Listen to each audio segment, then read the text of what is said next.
Hi guys! Super yummy goodness naman ba ang hanap nyo? Yan! Dito tayo napadpad guys ha, sa may kalinisan. May hidden gem dito. Walang iba kundi ang Q and Fascio Kitchen. Ayun o. Try nyo naman dito guys ha. Pagpahinta nyo, tara na! Let's go! Located sila dito sa may Tiyaga corner. Kalinisan guys, ayan. Ayan ang Q and Fascio. Hindi pa nga open may naghihintay na agad sa Q and Fascio guys. Diyan mo malalaman na masarap nga talaga itong Q and Fascio. Dahil dyan, montage natin guys.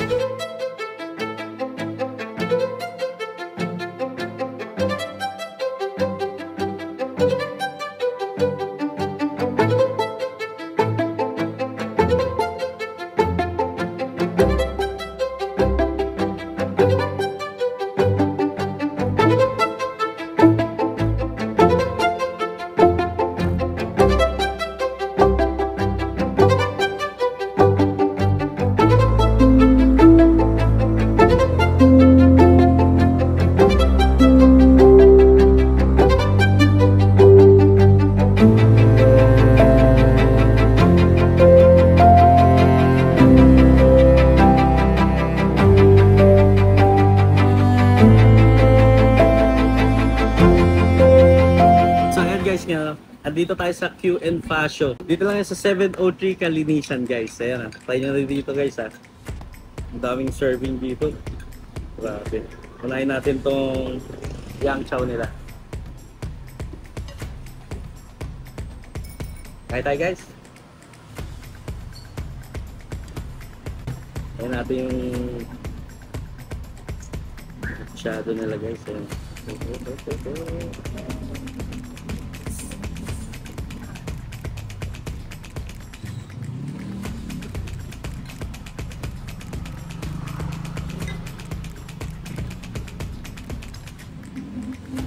Tayo na perfect bite guys.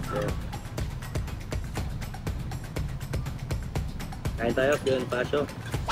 Let's go!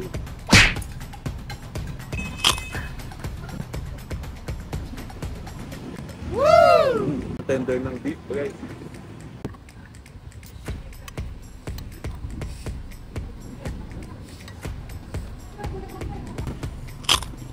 Sarap. Yummy!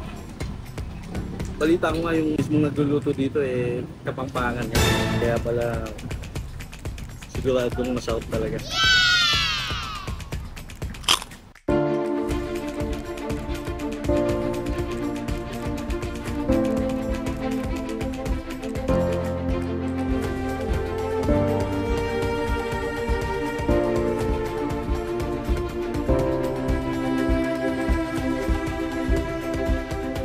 Shoutout pala sa inyo Paul Linaw tsaka Lea Cruz. Yan. Salamat sa pag-recommend.